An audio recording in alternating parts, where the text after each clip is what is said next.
Hello my dear friends, you most welcome on our YouTube channel. दोस्तों, कैसे हैं आप सभी लोग। उम्मीद करता हूं कि आप सभी लोग बहुत अच्छे होंगे और आपकी स्टडी भी बहुत ही शानदार ढंग से चल रही होगी। तो दोस्तों, हम कंप्यूटर के प्रैक्टिस सेट को देख रहे थे और इसी सिलसिले में हम पहुंच चुके हैं प्रैक्टिस सेट नंबर 3 पर। अभी तक दोस्तों हमने आप सभी के लिए प्रैक्टिस सेट 1 और 2 अपलोड कर दी है और आप सभी की सुविधा के लिए हमने उसका प्लेलिस्ट बना दी है। आप लोग जाइए दोस्तों, प्लेलिस्ट को विजिट कीजिए और सभी प्रैक्टिस प्रश्नों को सॉल्व कर लीजिए। तो चलिए आज प्रैक्टिस सेट नंबर 3 को देखेंगे। और दोस्तों, इस प्रैक्टिस सेट में 25 प्लस क्वेश्चन हमने दिए हैं। तो आप सबों को लास्ट बताना है कि आपका जो है ना इस 25 प्लस में से क्वेश्चन से आपका स्कोर कितना बन पाता है। तो चलिए स्टार्ट करते हैं आज की इस प्रैक्टिस सेट को। दोस्तों, पहला सवाल आपके स्क्रीन पर आ चुका है। कह रहा है कि नॉन कॉन्टीजियस वर्कशीट के ग्रुप को ग्रुप कर सकते हैं। तो नॉन कॉन्टीजियस वर्कशीट को ग्रुप कर सकते हैं, तो कौन ग्रुप कर सकते हैं। आपके पास 4 ऑप्शन दे रखे हैं इसके रिगार्डिंग। आपको बताना है इसमें से राइट आंसर क्या होने वाला है। तो दोस्तों, आप ध्यान से देखेंगे तो इसमें जो है द कंट्रोल की एंड माउस जो है ये नॉन कॉन्टीजियस वर्कशीट को ग्रुप कर सकते हैं। ऑप्शन में बी यहाँ पे इस प्रश्न का बिल्कुल राइट आंसर हमारा हो जाएगा। बढ़ते हैं अगले सवाल की ओर। ऑप्टिकल कैरेक्टर रीडर का उदाहरण क्या है। दोस्तों, आपको यहाँ बताना है कि ऑप्टिकल कैरेक्टर रीडर है इसका उदाहरण क्या होता है। तो दोस्तों, इसका राइट एग्जाम्पल होता है इनपुट यूनिट। ठीक है, यानी कि ऑप्टिकल कैरेक्टर रीडर जो है ये क्या होता है हमारा, तो OCR से बोल सकते हैं ऑप्टिकल कैरेक्टर रीडर। इसका दोस्तों ये क्या है, एक इनपुट डिवाइस है। ठीक है, ऑप्शन में बी यहाँ पे हमारे प्रश्न का बिल्कुल राइट आंसर हो जाएगा। अगला सवाल दोस्तों है, वह पार्ट जो डिजिटल उपकरण में से डेटा स्थानांतरण के लिए प्रोटोकॉल है किस रूप में जाना जाता है। तो दोस्तों, वह पोर्टल जो डिजिटल उपकरण में डेटा स्थानांतरण के लिए प्रोटोकॉल होता है इसको हम किस रूप में जान सकते हैं। तो दोस्तों, इसको हम जानते हैं USB पोर्ट के रूप में जानते हैं। ऑप्शन नंबर बी यहाँ पे हमारे प्रश्न का बिल्कुल राइट आंसर हो जाएगा। अगला सवाल दोस्तों है कि LSTS यानी कि लार्ज इंटीग्रेशन का प्रयोग किस में किया जाता है। दोस्तों, आपको बताना है कि लार्ज इंटीग्रेशन जो है इसका प्रयोग हम लोग कहाँ पे करते हैं। तो दोस्तों, ये हम लोग करते हैं चौथी पीढ़ी के अंतर्गत है लार्ज इंटीग्रेशन का इस्तेमाल करते हैं। ऑप्शन नंबर डी यहाँ पे इस प्रश्न का राइट आंसर हो जाएगा। हाइपर टेक्स्ट एक है। दोस्तों, यहाँ बताना आपको कि हाइपर टेक्स्ट क्या होता है। तो हाइपर टेक्स्ट दोस्तों क्या होते हैं, विभिन्न दस्तावेजों के बीच एसोसिएशन के द्वारा शाब्दिक सूचना प्रबंध की एक प्रणाली को हाइपर टेक्स्ट के नाम जानते हैं। इसलिए ऑप्शन नंबर डी यहाँ पे इस प्रश्न का बिल्कुल राइट आंसर हो जाएगा।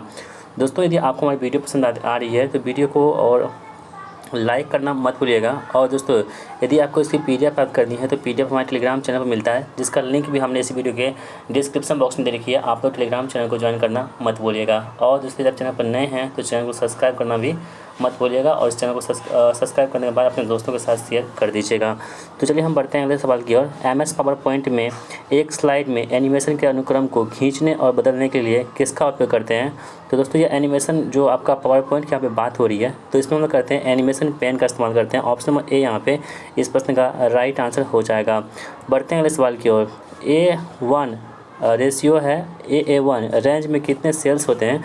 दोस्तों, इस रेंज में कितने सेल होते हैं आपको बताना है। तो इस रेंज में कितने होते हैं, 27 सेल्स होते हैं। ऑप्शन नंबर डी यहाँ पे इस प्रश्न का राइट आंसर हो जाता है। अगला सवाल है कि यदि आपको एक सेल में वर्टिकल दिखाने के लिए टेक्स्ट की आवश्यकता है तो आप इसे कैसे करेंगे। तो दोस्तों, आप इसे ऐसे कर सकते हैं कि choose 90 degree in the orientation of format cells dialog box में। ठीक है, ऑप्शन में बी यहाँ पे इस प्रश्न का राइट आंसर हो जाएगा। अगला सवाल है कि निम्नलिखित में से एक वैध ईमेल एड्रेस कौन सी है। यानी कि जो वैलिड ईमेल एड्रेस होती है, आप सभी के पास अपना ईमेल आईडी होगा, तो कौन सा जो है एक ईमेल एड्रेस होता है। ठीक है दोस्तों, आपके एग्जाम में ईमेल से संबंधित जो है ना एग्जाम बहुत पूछे जाते हैं। तो यहाँ पे कह रहा है कि इनमें से एक ईमेल एड्रेस कौन सा यहाँ पे हो जाएगा। तो दोस्तों, इसका राइट आंसर क्या होगा, ऑप्शन में डी myname@gmail.com। दोस्तों, इसकी हमारा ईमेल आईडी क्या है, तो understood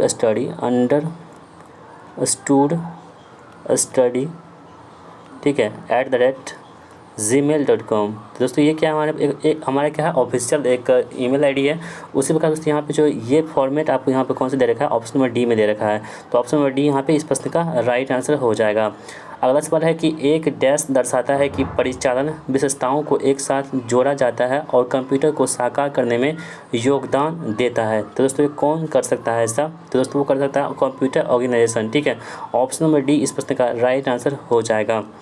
सभी खुली विंडोज़ को मिनिमाइज करने और डेस्कटॉप प्रदर्शित करने के लिए किस शॉर्टकट का उपयोग करते हैं। तो सभी खुली विंडोज़ को मिनिमाइज करने के लिए और डेस्कटॉप प्रदर्शित करने के लिए किस शॉर्टकट का कुंजी का इस्तेमाल करते हैं।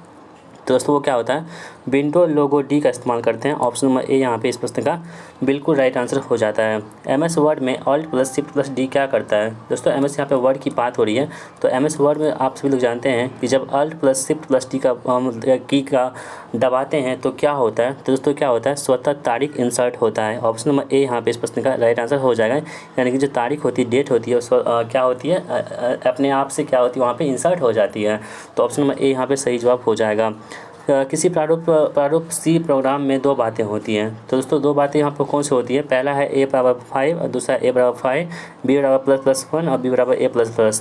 तो दोनों असाइनमेंट निर्देशों के निष्पादन के बाद a और b के मान क्या हैं। तो दोस्तों a और b का मान जो यहाँ पर हो जाएगा वो क्या हो जाएगा, a 6 a होगा 6 और b क्या होगा 6 हो जाएगा। ऑप्शन नंबर बी यहाँ पे इस प्रश्न का राइट आंसर हो जाएगा। बढ़ते हैं अगले सवाल की ओर। निम्नलिखित में से इनपुट उपकरण यानी डिवाइस नहीं है। दोस्तों आपके पास 4 ऑप्शन दे रखे हैं, इनमें से 3 जो है वो इनपुट डिवाइस हैं जबकि एक इनपुट डिवाइस नहीं है।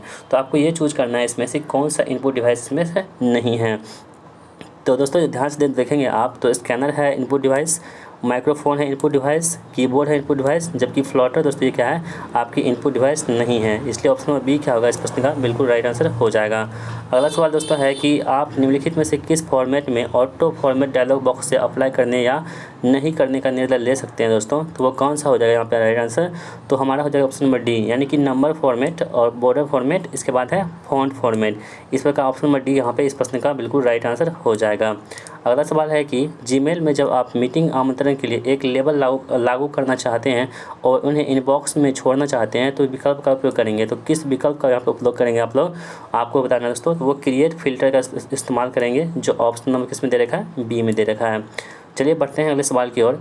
डैश एक कंप्यूटर सिस्टम की वैचारिक डिजाइन और मौलिक परिचालन संरचना है। तो दोस्तों वो कौन सी हो जाएगी यहाँ पे, तो दोस्तों वो हो जाएगी कौन सी, computer architecture. Option number D यहाँ पे इस प्रश्न का बिल्कुल राइट आंसर हो जाएगा। चलिए बढ़ते हैं अगले सवाल की ओर। डबल क्लिक का अर्थ क्या होता है।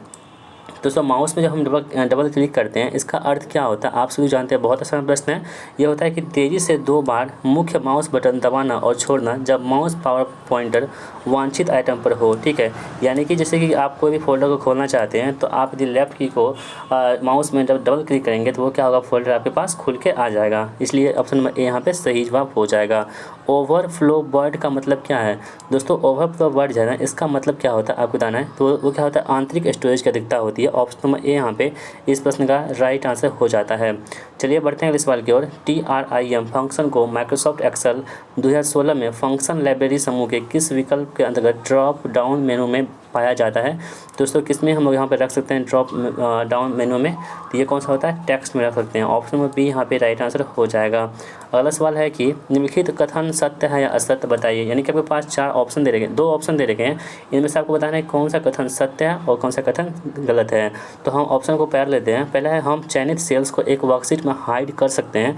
दूसरा आपके पास ऑप्शन है कि जब हम कॉलम्स या पंक्तियों को हाइड करते हैं तो संबंधित कॉलम अक्षर या पंक्ति में संख्याएं वर्कशीट फ्रेम से गायब हो जाती है। तो दोस्तों इसमें क्या हुआ, इसमें आपको क्या हुआ ना, पहला चयन कथन गलत है, ठीक है, जबकि दूसरा कथन क्या है यहाँ पे सही दे रखा है। इसलिए ऑप्शन नंबर सी जो यहाँ पे पहला असत्य है और दूसरा क्या है, सत्य है। राइट आंसर हमारा हो जाएगा। बढ़ते हैं अगले सवाल की ओर। MS Excel field series dialog box में चरण के लिए डिफ़ॉल्ट मान प्रदान करता है। तो डिफ़ॉल्ट मान प्रदान कौन करता है आपको बताना दोस्तों। तो वो क्या कितना होता है, एक जो है यहाँ पे डिफ़ॉल्ट मान को प्रदर्शित करता है। ऑप्शन नंबर बी यहाँ पे इस प्रश्न का राइट आंसर हो जाएगा। निम्नलिखित में से क्या एक उल्टे माउस जैसा दिखता है जिसमें लगी बॉल को उंगली से घुमाकर कर्सर को कंप्यूटर स्क्रीन पर इधर उधर घुमाया जा सकता है। तो दोस्तों इसका राइट आंसर क्या होगा, उसे हम लोग क्या बोलते हैं, आप लोग जान रहे होंगे इसे बोलते हैं ट्रैक बॉल। ठीक है, दोस्तों ऑप्शन नंबर डी जो है यहाँ पे ये माउस को उल्टा करते हैं ना, तो उसी टाइप से दिखाई देता है कौन सा, ट्रैक बॉल। ठीक है, अगला सवाल है कि एक डैश कंप्यूटर स्क्रीन का सबसे छोटा प्रकाशित होता है। तो दोस्तों ये सबसे छोटा प्रकाशित होता है कौन सा, ये पिक्सल जो होती है, यानी क्या होती है, सबसे छोटा प्रकाशित होती है। इसलिए ऑप्शन नंबर सी यहाँ पे राइट आंसर हो जाएगा। एक पत्र, ज्ञापन, प्रस्ताव या अन्य फाइल जो माइक्रोसॉफ्ट वर्ड का उपयोग कर बनाई गई है उसे क्या बोलते हैं। तो दोस्तों उसे हम लोग क्या बोलते हैं, तो उसे डॉक्यूमेंट के नाम से जानते हैं, जो ऑप्शन नंबर सी में दे रखा है। चलिए बढ़ते हैं अगले सवाल की ओर। किस तरह के डिस्क में रीड राइट करने के लिए हेयर फिजिकल रूप से सतह छूता है तो दोस्तों इसे हम लोग क्या बोलते हैं आपको बताना है। उसे हम लोग क्या बोलते हैं, फ्लॉपी डिस्क कहते हैं, जो ऑप्शन नंबर सी में दे रखा है। और दोस्तों आज की इस वीडियो का लास्ट प्रश्न हमारा होगा कि कॉलम डी और ई के बीच 3 कॉलम डालने के लिए आप क्या करेंगे। तो कॉलम डी और ई के बीच में आप 3 कॉलम को डालना है, तो इसके लिए आपको क्या करना होगा। तो दोस्तों इसे हम लोग क्या करेंगे, पहले कॉलम को हम सेलेक्ट कर लेंगे, उसके बाद ई और F and G and press control plus दबाएंगे, ठीक है। तो ये काम करेंगे तो जाकर तब क्या होगा, तो डी और ई के बीच 3 कॉलम हो जाएगा। तो ऑप्शन नंबर सी यहाँ पे इस प्रश्न का राइट आंसर हो जाएगा। दोस्तों इस वीडियो में आपको हम 27 प्रश्न बताए हैं, ठीक है। आपका काम ये बनता है कि 27 प्रश्न है उनसे आपका स्कोर कितना बन पा रहा है, आप कितने प्रश्नों को सही कर पा रहे हैं, अपना स्कोर हमें ईमानदारी पूर्वक जरूर बताएंगे, ठीक है। तो दोस्तों बाकी ये वीडियो आपको पसंद आती है और आपको इस तरह का कंटेंट चाहिए तो आप हमें कमेंट बॉक्स में लिखिए कि हमें पार्ट 2 चाहिए, यानी पार्ट 4 चाहिए, यानी कि प्रैक्टिस सेट नंबर 4 चाहिए। आप लोगों की भारी डिमांड रहेगी तो हम प्रैक्टिस सेट 4 जरूर लेके आएंगे। तो चलिए मिलते हैं नेक्स्ट वीडियो में, तब तक के लिए जय हिंद, वंदे मातरम।